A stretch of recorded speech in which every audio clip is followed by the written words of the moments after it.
Welcome to the Museum of Everything podcast. We're Dan and Josh, the co-curators of the Museum of Everything collection, a museum dedicated to collecting the widest variety of interesting objects possible, and we're here to discuss the collection various items of historical and cultural interest. We will begin with a round of Museum of Everything pub trivia. So, Josh, do you want to kick it off? What's the first question you've got for me?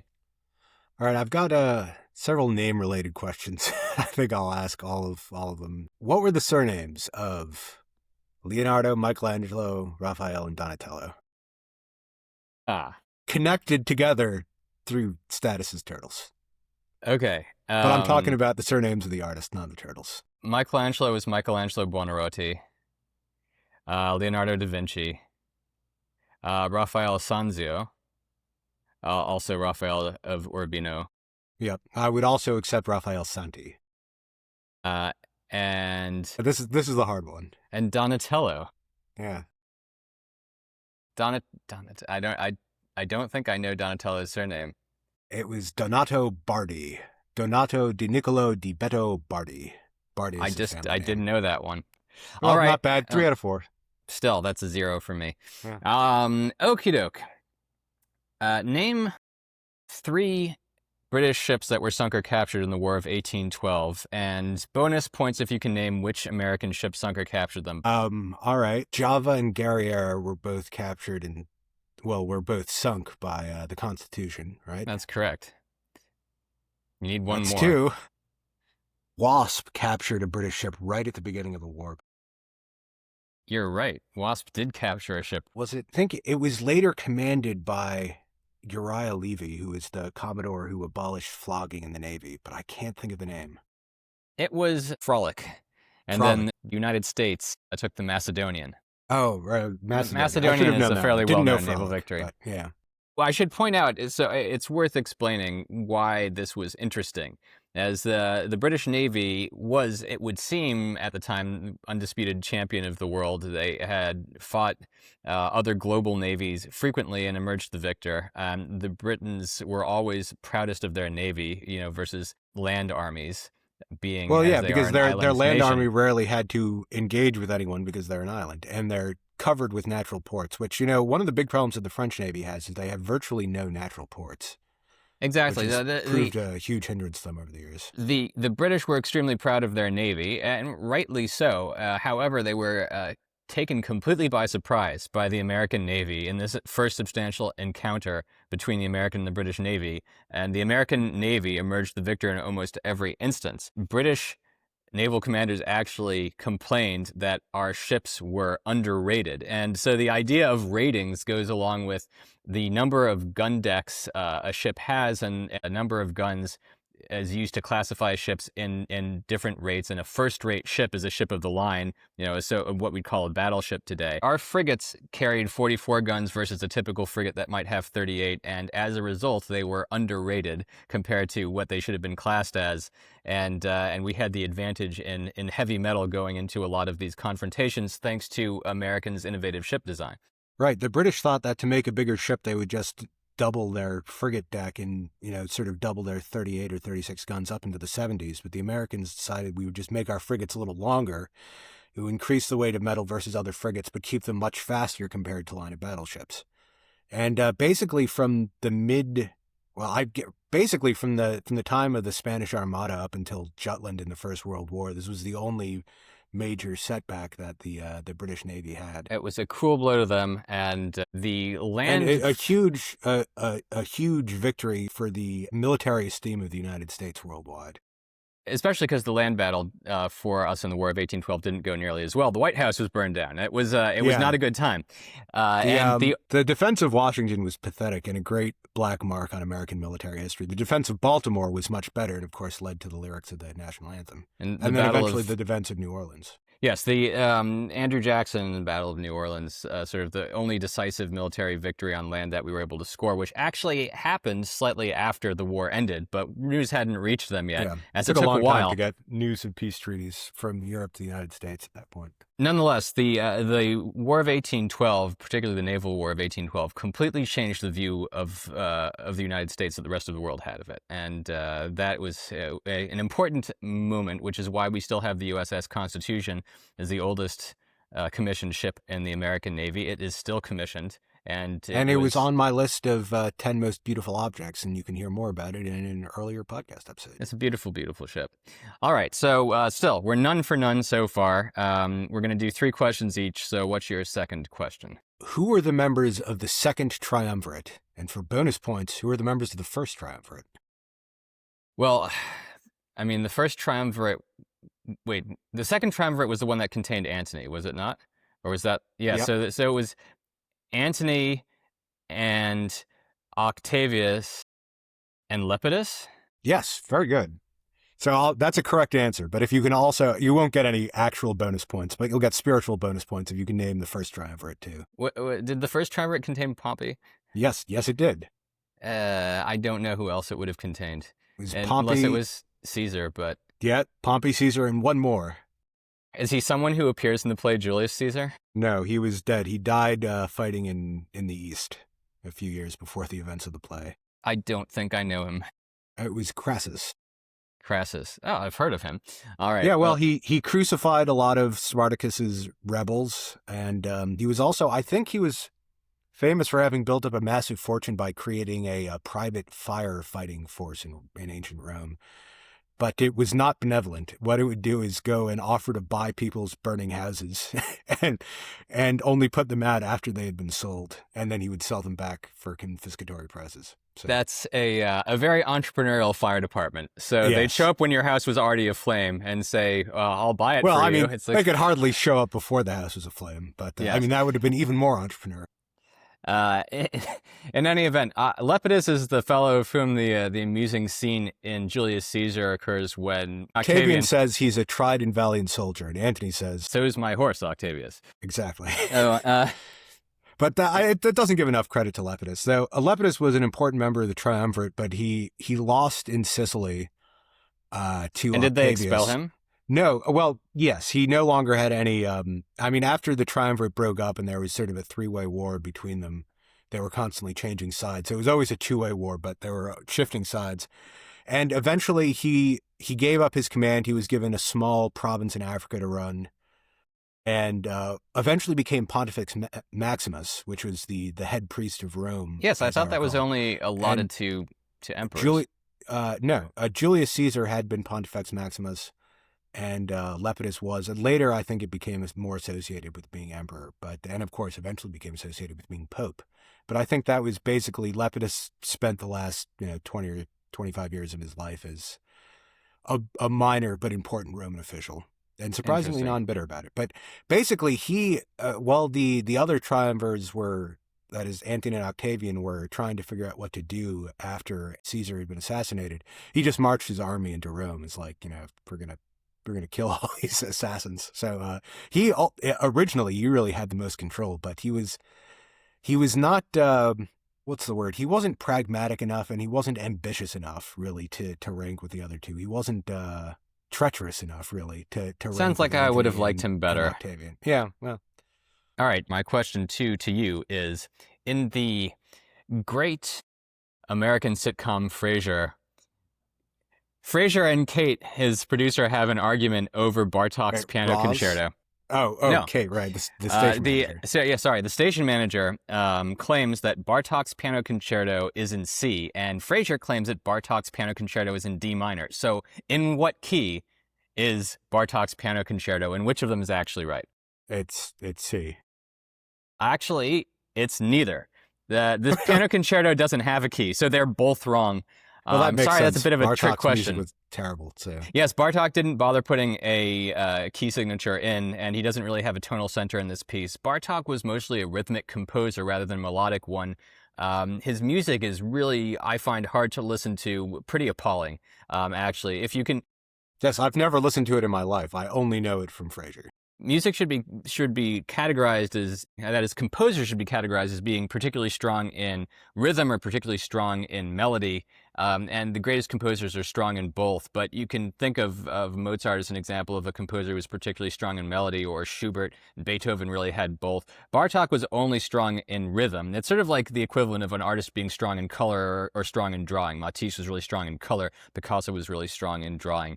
Bartók was strongish in rhythm. That was certainly where his forte was. He was almost tone deaf. I mean, if you listen to his melodies, and as a result, I find his music unlistenable. Most piano students, when we're young, have to play some Bartok. I'm sure you did too. And maybe you listened to some Bartok when you were in college because you were a music major. But I had, outside of the modes I had to play as a 10-year-old piano student, I've never listened to any Bartok, and don't regret it. He's not a good composer, in my view. Anyway, Yep. moving right along. I always thought that perhaps question. if I had perfect pitch, maybe I would actually be able to enjoy these toneless composers more, but there's no way of knowing. Anyway, what is your third question to me? You know this one, though you may have to search the depths of your memory a little bit, or maybe you'll just know it right off. I'm kind of curious to find out. But what was the nickname of the Georgian and Gothic revivalist architect James Wyatt? The nickname? The nickname. Wait, no, I know what it is. It's Wyatt the Destroyer, isn't it? Yes, it's Wyatt the Destroyer. Good work. And he was called the Destroyer because he went around destroying original Gothic churches so he could construct his own. Principally, he was called the Destroyer because he renovated Salisbury Cathedral and tore down the medieval bell tower, the original Gothic bell tower, just to make it cleaner, to give it a cleaner look. And that won him the Sobriquet Destroyer. All right. Do you want to make this to go to 4 questions to give you a chance to get back into it? Why don't we do that? I have 2 right so far, and the remaining 2 questions I have for you, you'd probably be able to handle them. I mean, I was originally going to ask you to name all 6 triumvirs, but I thought that might be a little too tough. That would be tough. All right. Here's my next question to you, which is, name the 5 Bennett sisters in Pride and Prejudice. Well, that's easy. Jane, Elizabeth, Mary, Lydia, and Kitty. Yeah, that's correct. I thought that might be a little bit easy, but we didn't want to make it too arcane. I was thinking also of asking you to name all of Jane Austen's novels, which I think you could probably do. Do you want to give that a shot? Well, Pride and Prejudice, Sense and Sensibility, Emma, Mansfield Park, Northanger Abbey. You got all the hard ones. What am I missing? There's only one novel missing. It's a single word. I said Emma already. Yes, it's another single word title. The last novel is Persuasion. Oh, if you give me another couple of seconds, I would have gotten that. I know, but we're on the clock here, All right. Anyway, yeah, we'll definitely give you that one for getting all the sisters. So 2-1. Give me another question. All right. What planet was originally named Herschel? How on earth could I? Wait. It was also named George's Star.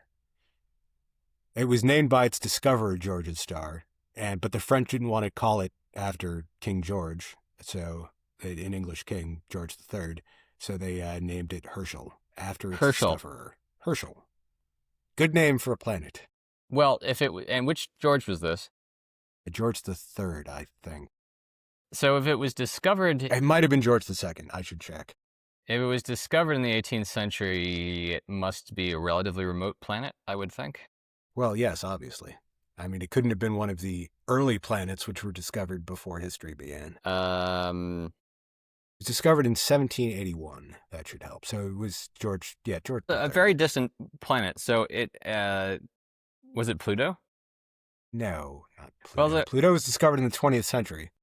All right, so I'm wrong then. If you just it was Uranus. Uranus was formerly known as Herschel. Which is a better name. Herschel would have been a much better name. Yeah. No more Uranus jokes. Okay, I will give you one more question. In what year, approximately, you can give me a decade, was the Gregorian calendar adopted? Pope Gregory the something. The something. I think it was at the end of the 15th century. Wrong. It was actually at the end of the 16th century, 1582. Sorry, right, well, so I think I win this round of Museum of Everything pub trivia. Shall we move on to the main subject at hand? We're going to do an episode on that most fanciful and wonderful means of transportation, the Zeppelin, which unfortunately has fallen out of favor so completely that you can't really see a real Zeppelin anywhere in the world today. And I thought we would go into that in some greater depth. So, where should we start? I think that the Goodyear blimp is really the Goodyear Zeppelin because it has an internal superstructure. It's made by the Zeppelin company. It's And it's actually a made by the model. Zeppelin company. It's made by the Zeppelin company in Friedrichshafen. They call it the Zeppelin NT for new technology, which is kind of a silly name. And it's bigger than the Goodyear blimps used to be. It's 250 feet long or something like that. I had a chance to see one flying over the Miami beach recently, and I missed it. And then I missed it flying back up the beach. Well, yeah, you Interesting missed thing. it when I saw it a year ago, too. You have But a unique skill for missing. We should list some of the interesting things that we have had fly over our various apartments, or that sometimes I've when we shared missed, apartments that you've missed. A that'll only depress me. DC-3, a Let's B-17. let's not go Uh, into it. The point is that this is not a Zeppelin, although they call it one. A Zeppelin is a rigid airship, so it's not a blimp. A blimp is just a big bag of inflated gas. So you put helium or hydrogen, if you're a risk taker, into this bag, and you pump it up. And if you just have a balloon by itself, free balloon, you float around, but you can't control where you're going. If you add engines to the bag, then you have a blimp. But if you give this bag a rigid structure, and you put a bunch of bags inside the rigid structure and cover the structure with a sort of external covering, then you've got a Zeppelin. And and since the Goodyear Zeppelin has an internal superstructure, it's it, not it, it doesn't rigid in the count. sense of the original Zeppelins. Well, it's Yes, certainly no. not a blimp, so it's It the mostly only is. category So it basically falls into is my Zeppelin. real definition of a blimp is as an airship that looks silly. And so the Zeppelin NT, this current Goodyear blimp thing, has a structure that's just used to connect the gondola and the engines together, basically. It doesn't actually give the Zeppelin itself its shape. That's just a single, again, sort of inflated rubber cell. And that just looks wrong to me. The lovely thing about a classic Zeppelin is that it has a sort of faceted exterior, Yeah, like a And cut gem. exactly. Beautiful, beautiful objects. And the modern Zeppelin NT just isn't that and isn't anything close. Moreover, it was never designed to be something that you could use at a large scale. I mean, one of the nice things, you could call this a safety feature, which yes, Zeppelins did have, was that it had many gas cells. And so you could stand to rupture a gas cell or two without having a catastrophic failure. Whereas That's why that's not the Zeppelins case. were so safe and never had any crashes or killed anyone. You say that, which is really unkind. Zeppelins are a lot more safe than people might think. There were just a few very high-profile disasters, and some countries were Comprising better. most Zeppelins. No, not most Zeppelins. I mean, it's sort Most. of like saying the space shuttles were a lot more reliable than people think. And you think of the Challenger and the Columbia, and they made, 150 flights that didn't explode, but 40% of all space shuttles blew up, killing everyone aboard. So The space shuttle's a terrible ultimately design. pretty unsafe. It's that's not true of the large Zeppelins, though. Well, what percent of the large Zeppelins crashed and Okay, were well, utterly unusable afterwards? all right. So of the large Zeppelins, that there were really only 3 that were ever in passenger service. That was the Graf Zeppelin, the Well, I'm not Hindenburg, talking and the about Graf ones Zeppelin only 2. in passenger service. I'm talking about all big Zeppelins. Yeah, but that's not a useful comparison. It's true Of that a course lot it of is. no, it's not. Well, it's like the Beca- space shuttles weren't used for passenger service, but we're making comparison to well, them my as point is that vehicles. the Like if Zeppelin that was car still crashes, does it not count because it wasn't a taxi? the Zeppelin was still a relatively it was a nascent technology, but it got much further than the airplane did in the same amount of is time. space shuttling. So here, this is my point. The airplane and the Zeppelin were envisioned and invented actually more or less at the same time. The Zeppelin actually got much further faster than airplanes did. And by the 1920s, you could fly nonstop across the Atlantic in a All right, Zeppelin, well, but you couldn't do that in an we're airplane. getting ahead of ourselves. Let us go back to the genesis of the Zepp. We have hot air balloons, right, which date back, I think, the late 18th century. Hot air balloons were never terribly interesting to me because it No, seemed me that neither. just getting into a balloon and not being able to control where you go Yeah, it's just totally random. is a fairly bad idea. Though I have to say, I've always thought that flying in hot air balloons, it took a lot of guts, especially I the agree. And earliest ones. people may not realize this, but the United States Navy had a large lighter-than-air program in the 1920s and to the early 30s. And this involved, there was a whole training process, for training for the Air Force in this period. You start by learning how to fly a basic trainer, which would be a steerman, a biplane. Then you move to intermediate trainers, like the Volti vibrator, so-called, because it was such an uncomfortable plane to fly.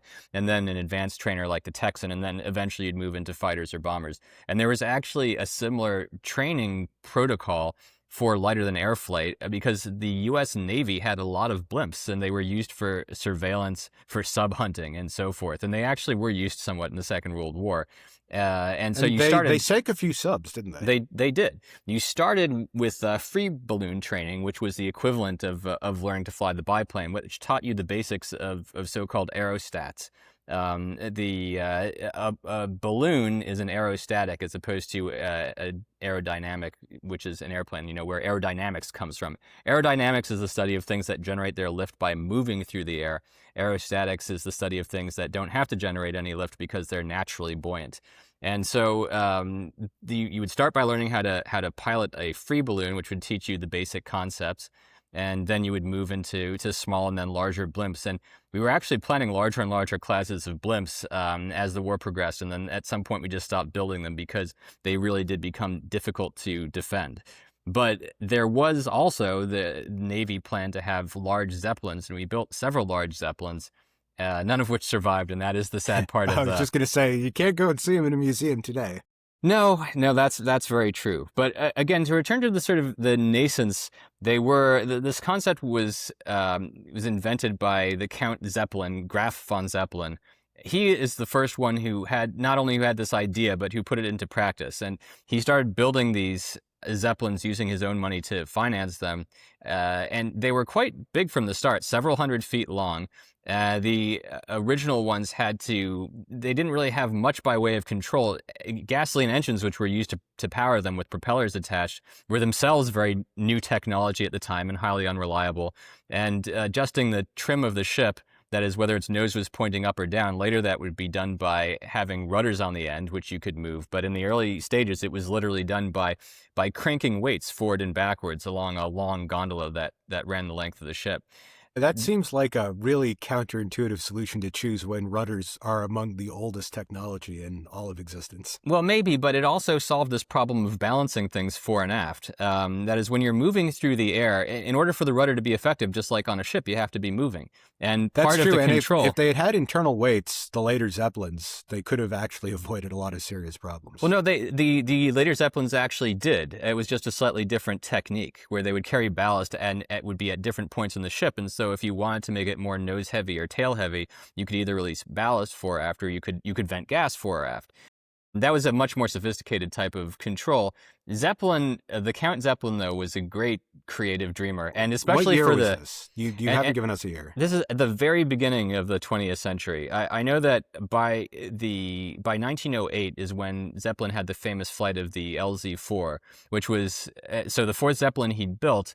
And the first one to attract the interest of the German government is potentially a military vehicle. And so in 1908, we've barely got to the point of having any airplanes at all. And Zeppelin has demonstrated that controlled flight is possible, and he's doing it with these really long balloons, which incidentally, he's launching from Lake Constance. And one of the great things that he built, which is also no longer extant, was instead of building a hangar on land, the hangar for his Zeppelins actually floated on the lake. It was a huge wood structure.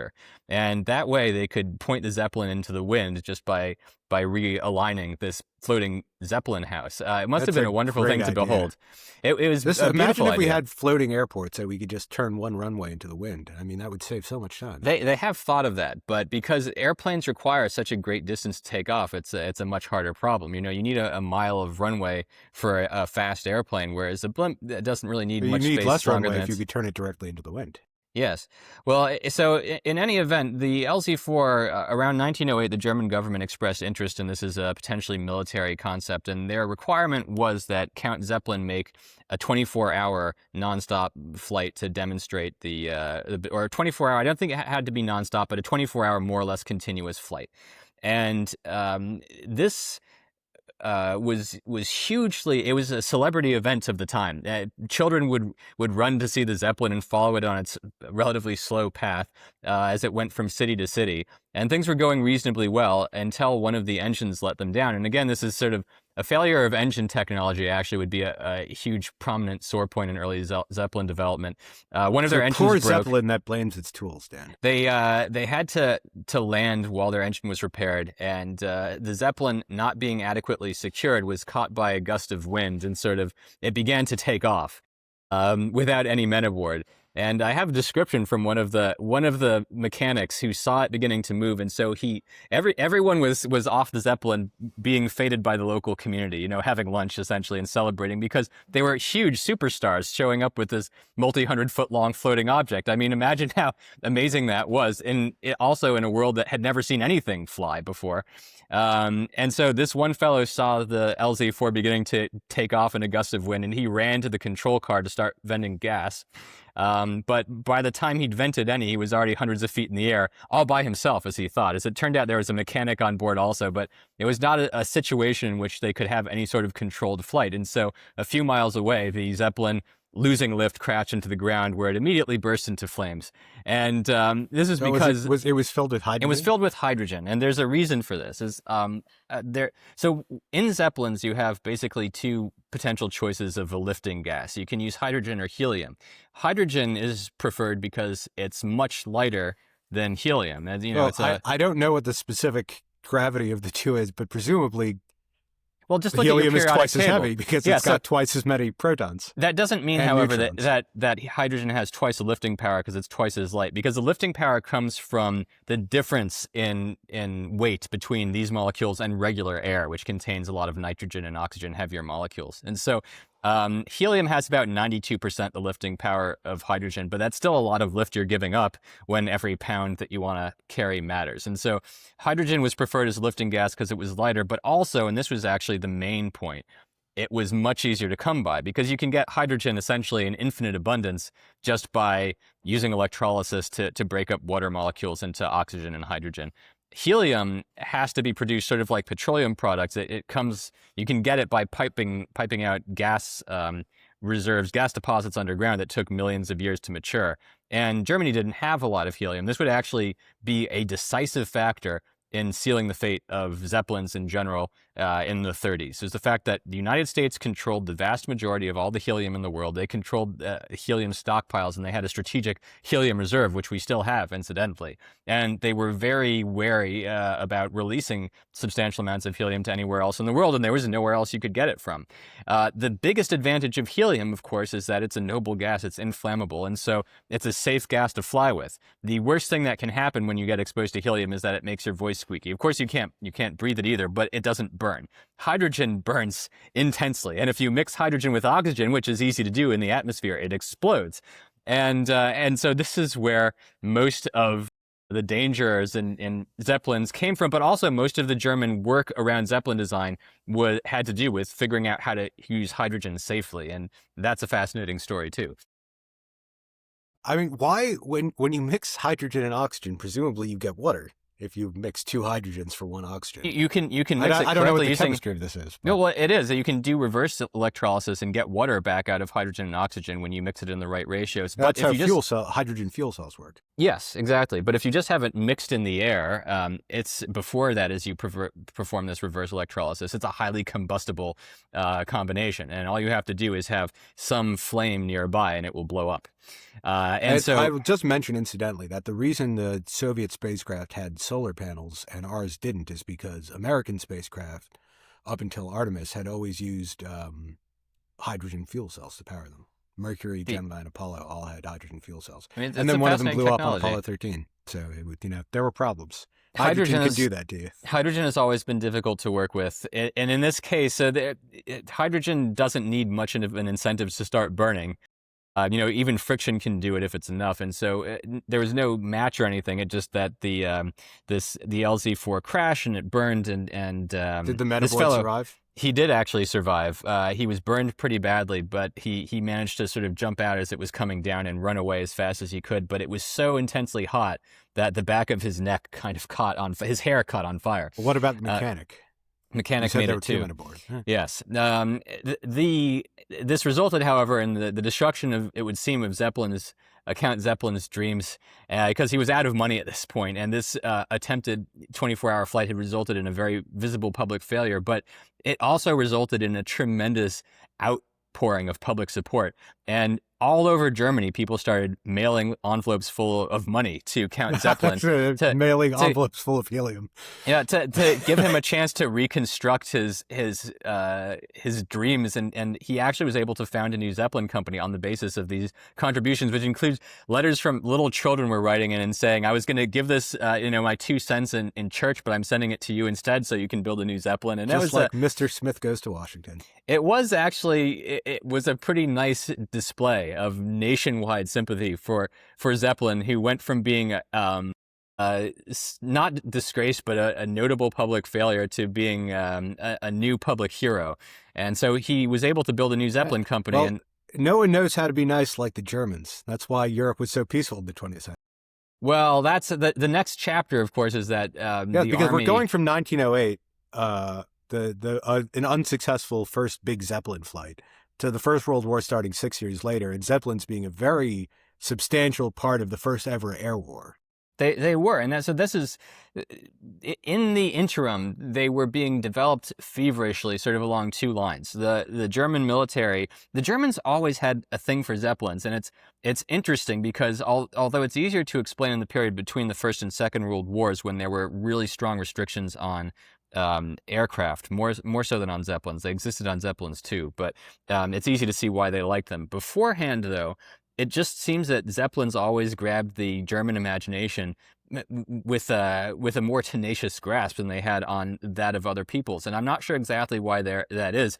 Harold. Well, they didn't invent the airplane. We invented the airplane and wanted to focus on airplanes, presumably. They invented the Zeppelin, wanted to focus on Zeppelins. I mean, they had plenty of great plane manufacturers and designers too, though. Although I think Harold G. Dick, he's a great authority on Zeppelins because he worked for the Goodyear Company. He was posted with Zeppelin while all the great Zeppelins were being built in the 30s. So and his book, The Graf Zeppelin in Hindenburg, as it's called, is one of the most interesting books I've read in my life, and the most interesting book on this subject matter.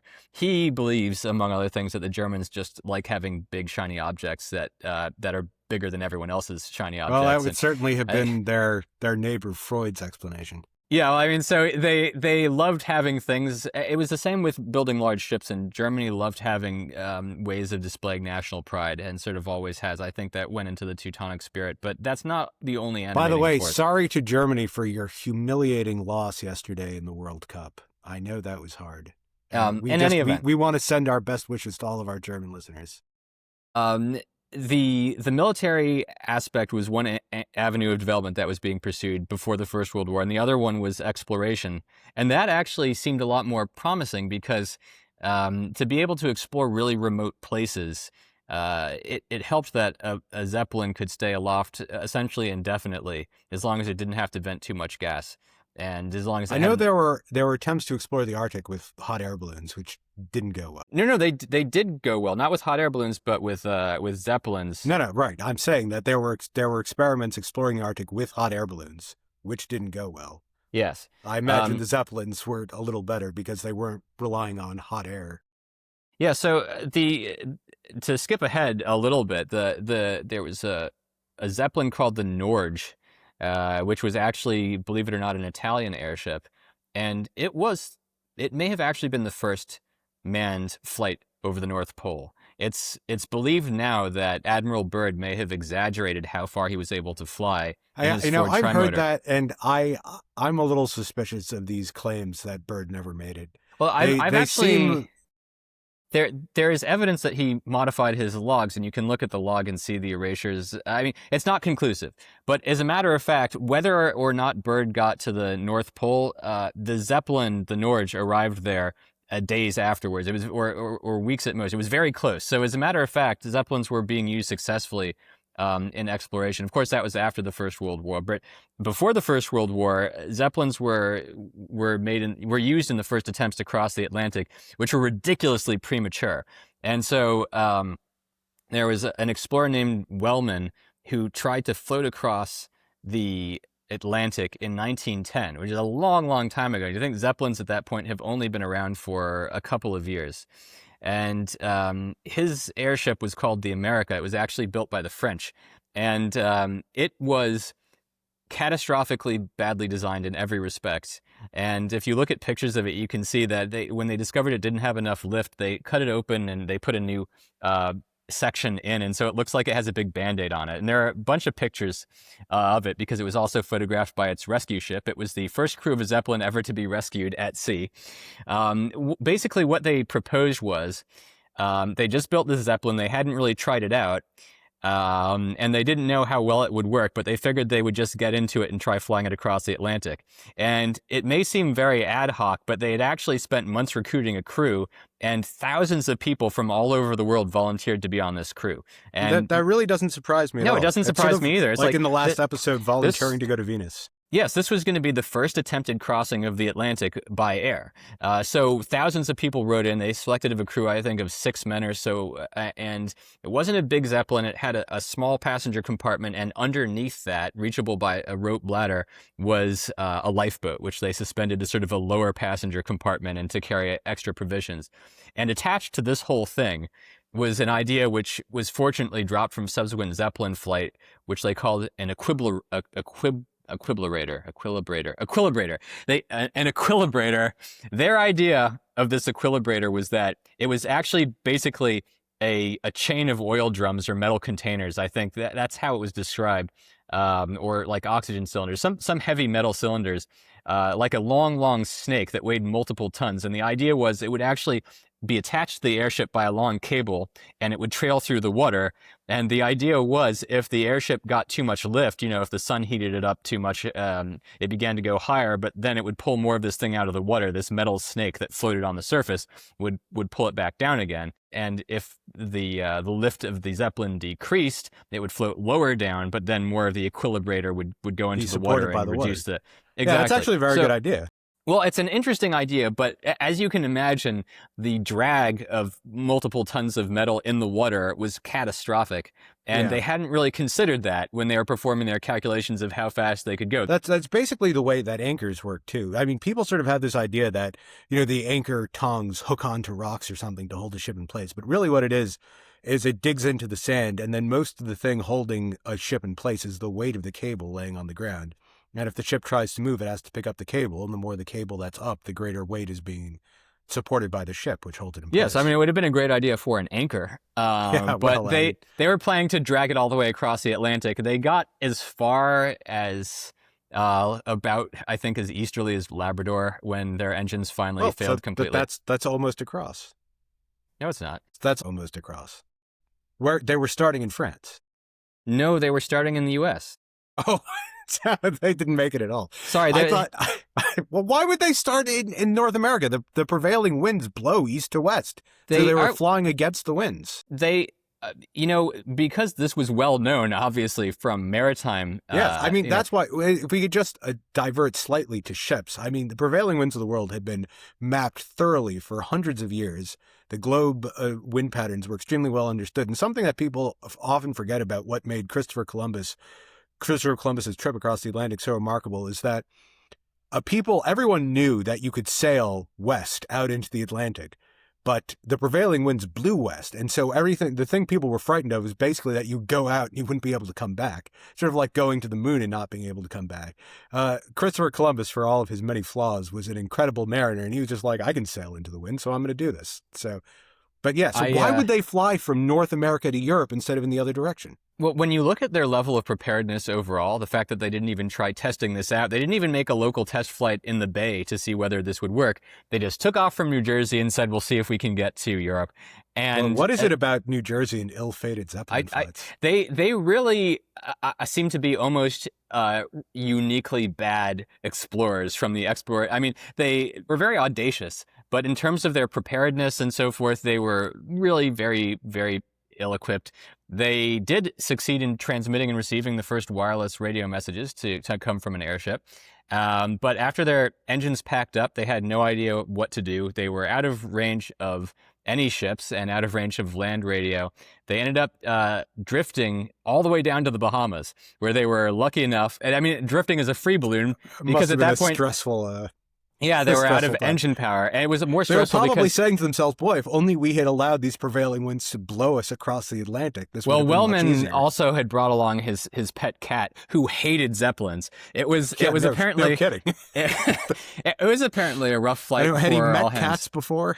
Like what? The but just by complete dumb luck, which seems to have described most of the journey, they were rescued by a ship in the Bahamas that just American ship just happened to sight them. There's a picture of them taken by the ship in 1910 of them floating sort of just at the mercy of the winds, very low to the ocean. They were almost out of lifting gas at that point, and no How hands were many injured. early 20th century UFO sightings were wayward Zeppelins? I mean, it's a good Because question. if you had been on a ship in the Bahamas and you saw a Zeppelin floating overhead, you would be pretty confused. I mean, I remember some friends of mine. I saw they were like, "Oh my God, there's a UFO above Hollywood Stadium, where the Miami Dolphins play here in Miami," and it was the Goodyear blimp. But There's a description of this from a captain who actually saw the America, this Zeppelin, on its flight because they almost crashed into the mast, and they thought it did was they some name sort it of. the America instead of the France because they knew this might happen? It was an American airship. This was an American venture, not a French venture. The French designed the airship, but it was American explorers who were undertaking it. All right, so then that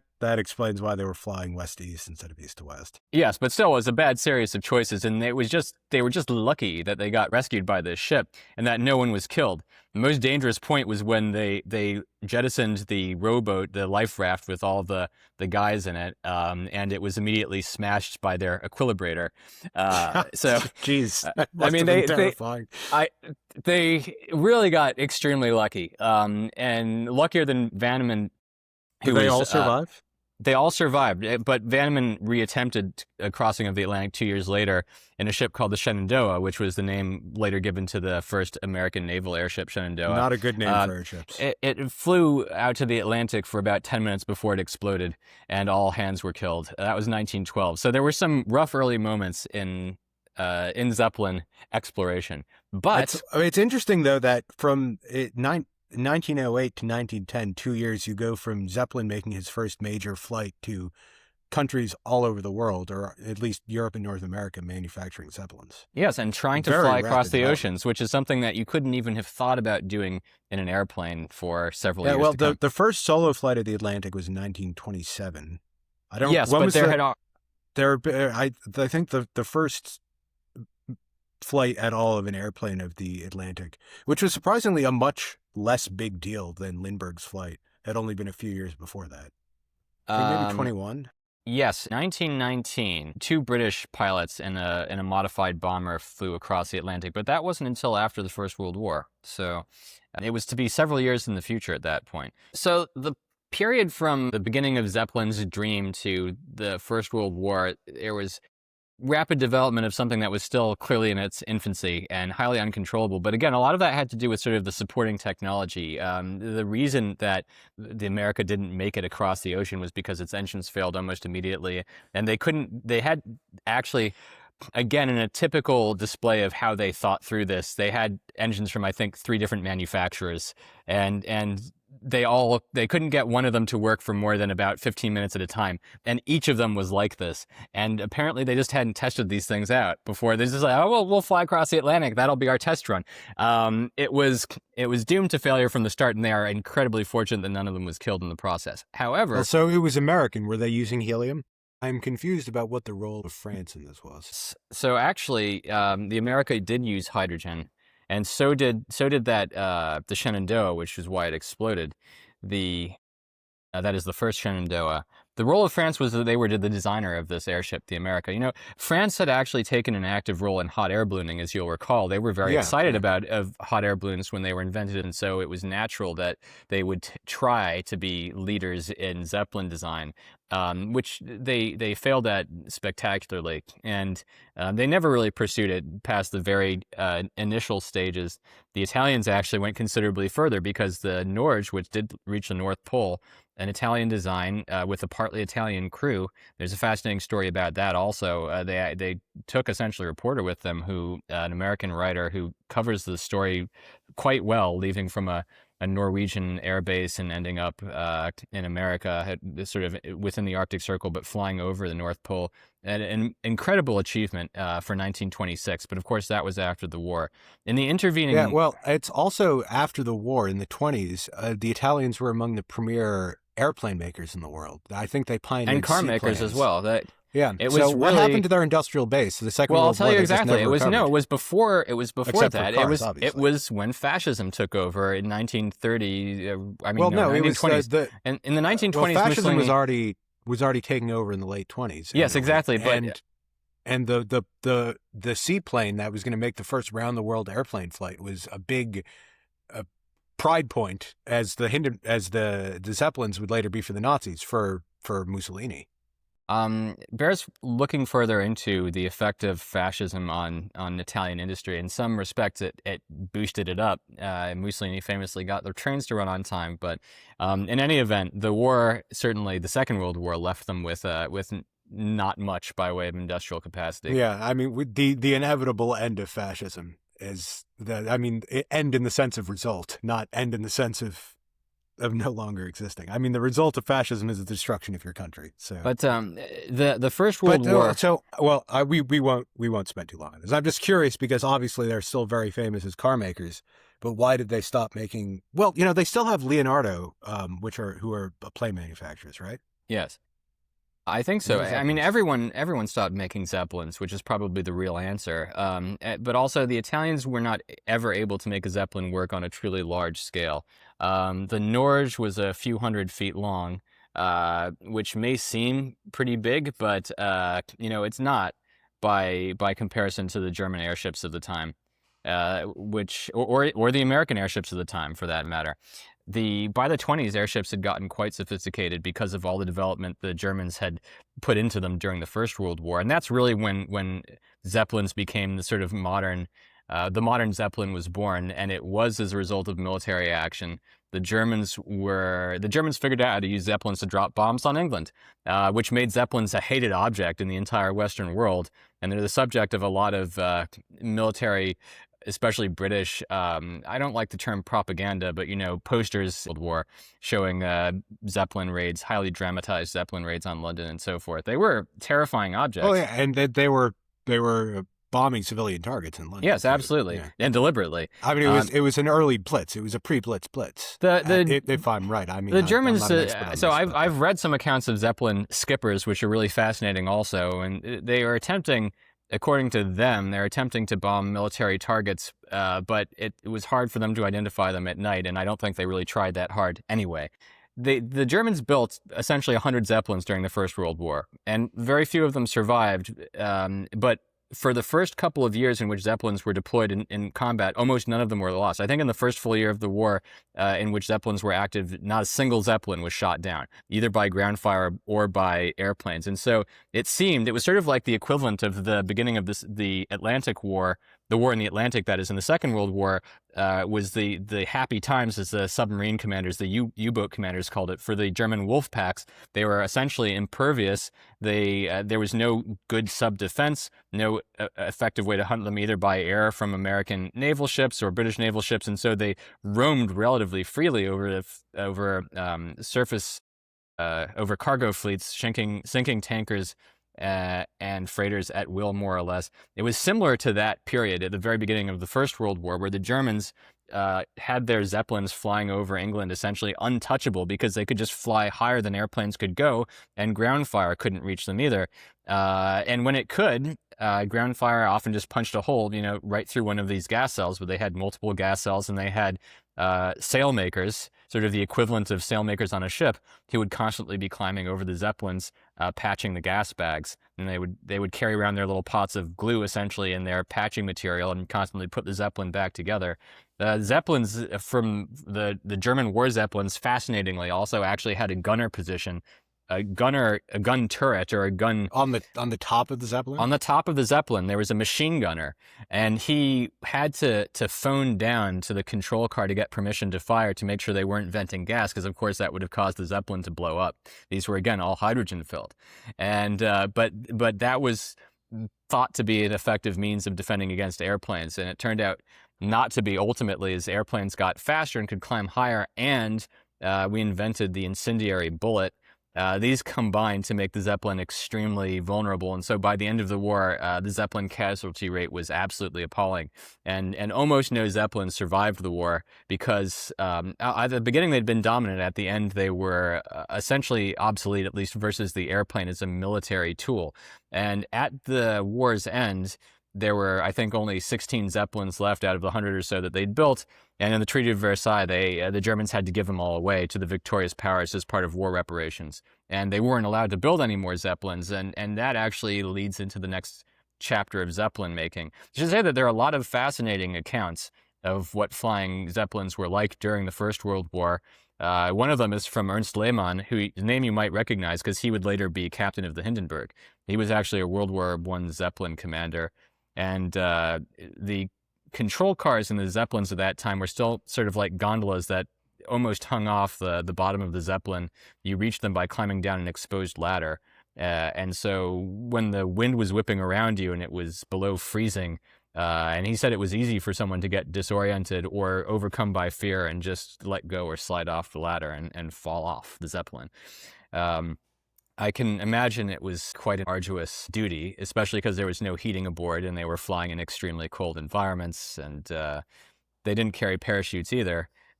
First, because it was a weight consideration, and later because it became a point of pride, I think, to always go down with your Zeppelin.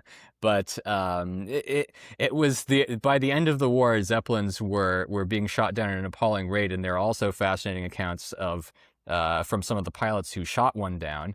And also accounts of American and French military officers going to see downed Zeppelins in France.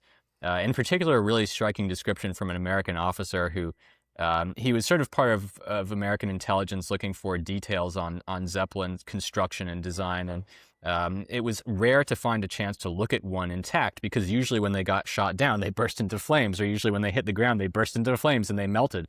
And so there was a German Zeppelin that had actually just lost its engine power and came down over France, and he had a chance to look at it intact. And he said, I've seen photographs of this. It's pretty remarkable. Climbing around the inside of the Zeppelin had such an eerie feeling, because you had these, it was a cavernous interior completely enclosed by a canvas, with holes through it here and there, and the large, giant, partially deflated gas cells, some of them hanging limp, but, 60 or 70 feet from top to bottom. And then complete spruce trees or pine trees just poking through the bottom of the ship, but going halfway up or less than that, the diameter of the ship. So giant was the ship itself. And he said it was just such an eerie feeling looking around the inside of one of these behemoths, as you can well imagine. So after the First World War. After the First World War, the Treaty of Versailles put an end to anything that the Germans could develop an industry that might potentially be used for war. And so we think of that as being a restriction in terms of surface ships, which is what led the Germans to focus so heavily on submarine development,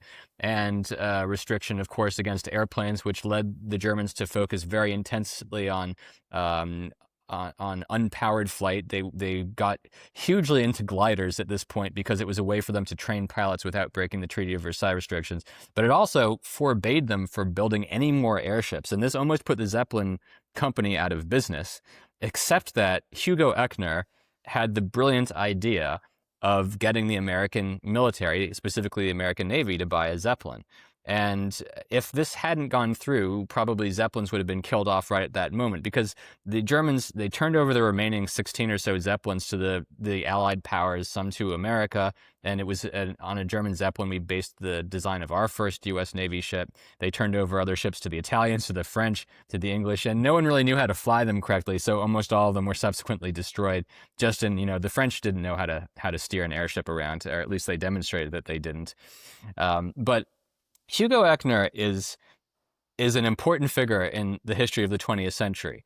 And at one point, at the height of his fame in the 30s, he was literally the most famous person in the world. Today, most people have no idea who he was.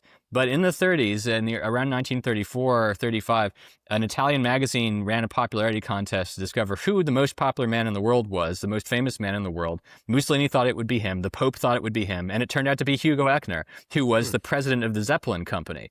And the Zeppelin Company had become vastly more mature during the First World War because they'd built all these Zeppelins and they'd learned a huge amount. And they put that to work designing a Zeppelin for the U.S. Navy, which was the Los Angeles, called the ZR-3. So at this point, the U.S. Navy, we'd been playing around with blimps for a while, and we also thought Zeppelins would be a good idea. The American Navy had this interesting idea to turn Zeppelins into floating aircraft carriers and use them to launch and recover airplanes. But even before that, they wanted to use Zeppelins for reconnaissance and for sub-hunting. And so they had this first Zeppelin, the Shenandoah, which was based on almost a direct copy of a German World War I Zeppelin. And it broke up in a squall or powerful windstorm, tore it apart into several pieces. Most of the men on it survived. It was a relatively... two-thirds of the men survived, which, considering, generally not bad for a Zeppelin. 14 men were killed out of the 43 men on board. It would have led to the ZR-2. So that was the ZR-1. We called our Zeppelin ZR. ZR stands for Zeppelin Rigid. And so that was to distinguish it as a rigid airship, I guess. And so the ZR... Did the Zeppelin company make blimps at this point? No, they didn't. But so then what? It seems well. So there was an interesting partnership. The Zeppelin company teamed up with Goodyear in Ohio, and the Goodyear company formed a new branch, a new division, which they called Goodyear Zeppelin. And it was the Goodyear Zeppelin company in Ohio that built the ZR-4 and 5, the Akron and the Macon, which were our great interwar airships. That's great in a certain sense. No, they were legitimately great. They were great in every sense, and except the sense of killing all of those people. Well, as a matter of fact, although both of them did crash, the Akron and the Macon, only one of them killed all hands. It didn't kill all hands. The Akron went down at sea, and it was not really the fault of the Zeppelin. It was a handling error. That allowed the Zeppelin to get too low, so that its tail fin struck the water, and once it did, it filled with water and dragged the whole Zeppelin down. But the men died on board. That's just what happened to the Titanic. But you wouldn't blame the Titanic, I guess. Well, I think people did, as for bad design. But as a matter of fact, the reason there were casualties was exactly the same reason there were casualties on the Titanic. There was no life-preserving equipment. And so no men, as far as we know. I mean, our knowledge of this is somewhat scanty because only 3 men were pulled out of the water. The rest drowned or died of hypothermia or exposure because it took some time for them to be found. But no men were killed in in the actual crash of the Zeppelin. It was really just that there were no life preservers, which was a terrible oversight. It also, the crash of the Akron killed the greatest proponent of lighter than air within the U.S. Navy. He was Admiral Moffett.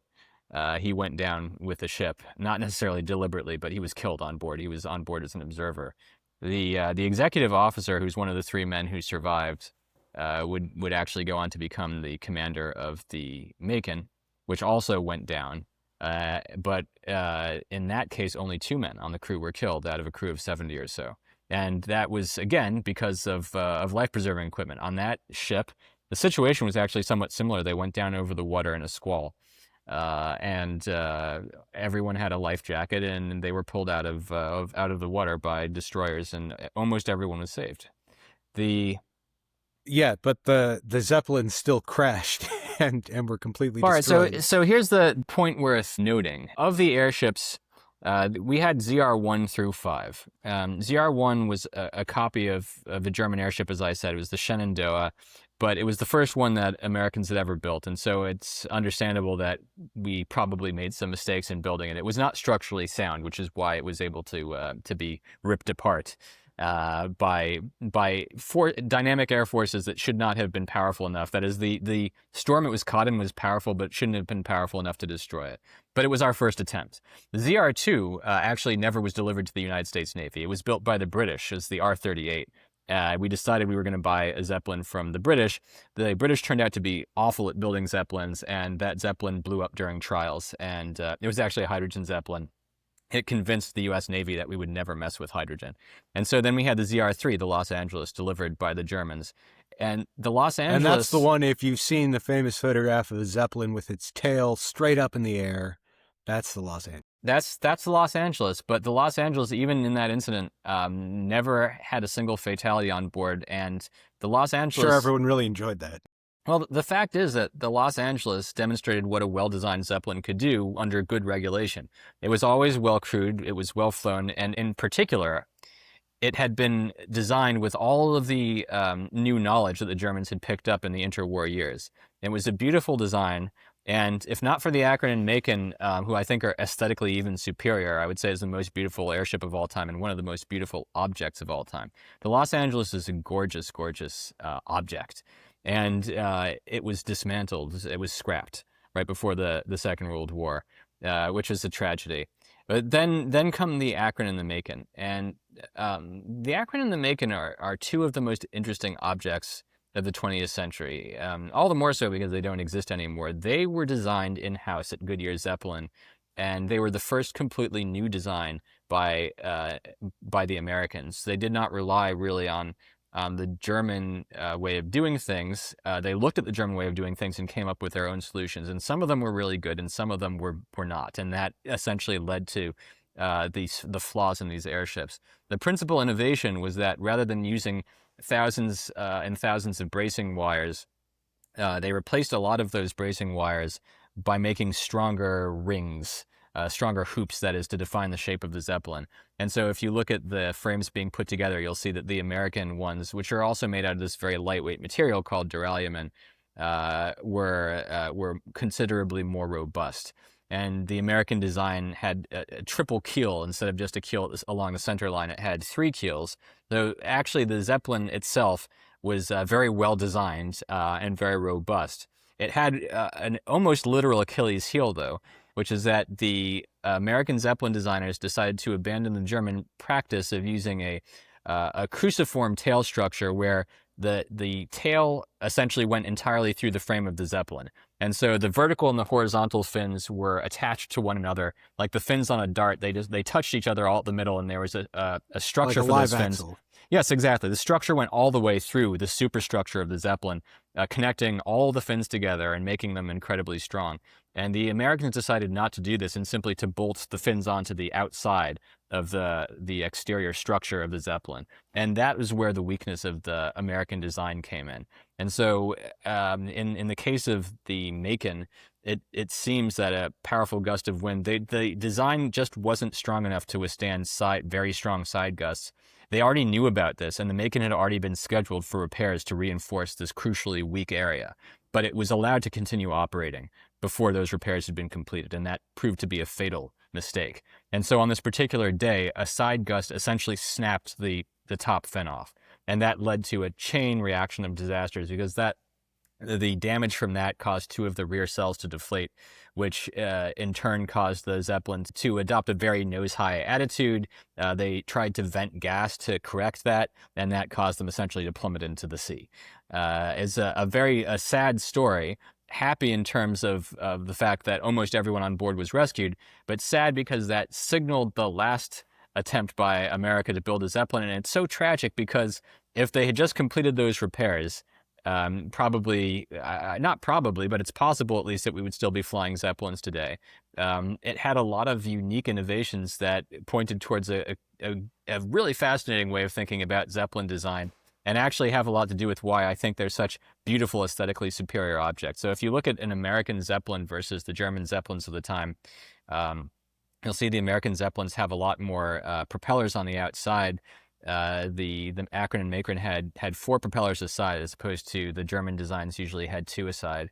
And the Americans put the engines in the Zeppelin itself and then had axles running out to the propellers, which meant that you could change their direction. So with the American Zeppelins, they could tilt the propellers to be blowing the Zeppelin forward, or to reverse it, or to blow it up or down. And that was a huge advantage. It gave them a lot more control. And they also had these condenser panels, which is, if you look at photographs of the Akron and Macon, you can see these 4 big sort of stripes along the side, which I thought was always the best aesthetic feature. It looks really good. It's a great touch. And what those are actually gigantic condensers, which were designed to take the moisture out of the air from the exhaust of the engines and condense it into water. And the idea was, as the engines burn gasoline, the whole Zeppelin, of course, gets lighter. And so ordinarily you'd have to compensate for that by venting gas. And that's actually what the Germans did. This was no big deal because hydrogen was so cheap, it was always easy to replace. And so you would vent gas on a flight. The Americans didn't want to vent gas because helium was hugely expensive. They had all the helium in the world. Literally, pretty much. They still didn't want to vent it because then every time they landed the Zeppelin, it would cost them tens of thousands of dollars in helium, even at the time. And so they came up with this idea of recovering water from the air. And counterintuitively, that helium made the flying more dangerous rather than less dangerous. No, it just made it more expensive and more difficult. There was no danger associated with these condensers, and they were a brilliant idea. No, but the danger came from the reluctance to vent gas.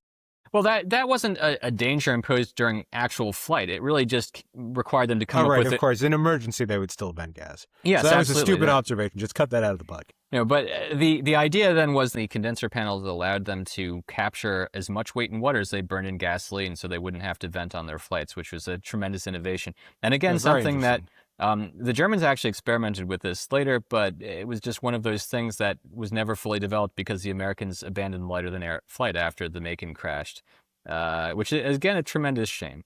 When you think about it, the problems were manifold here. One of the greatest proponents of lighter-than-air flight had been killed in the crash of the Akron. The crash of both America's great airships was, of course, a huge blow. But in principle, I think that the reason we didn't build any more airships has a lot in common with the reason ultimately Germany didn't build any more after the Hindenburg, which is that there was a tremendous heavier-than-air lobby. It wasn't just a political lobby with the airlines in America. It was inside the military. You know, the Air Force had mostly pilots flying airplanes, and they hated the idea of allocating any money to Zeppelins. And it was the same thing in the Navy with naval aviators. And so there was a huge active anti-Zeppelin agitation, which essentially latched onto and made hay out of the crashes of the Akron and Macon to convince Congress not to allocate any more money, to convince the military not to allocate any more money to Zeppelin development, which I think is a huge tragedy, but it was a largely political decision.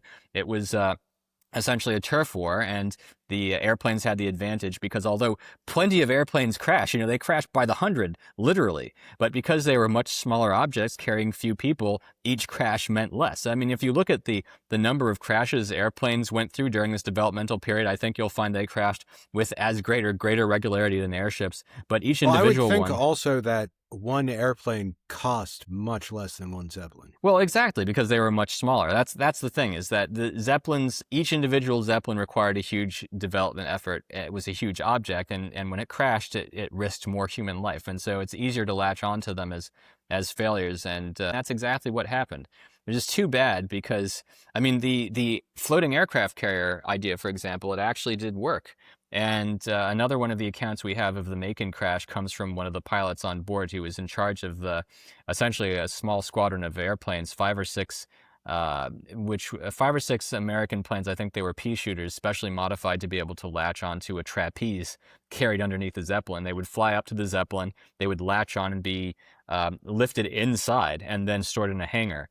And so this is a pretty impressive idea because the Zeppelins had tremendous range. And even, in the years before the Second World War, we had demonstrated that Zeppelins actually had the range to cross the Pacific. Zeppelins had already flown around the world. The Graf Zeppelin under Hugo Echner made a famous global flight.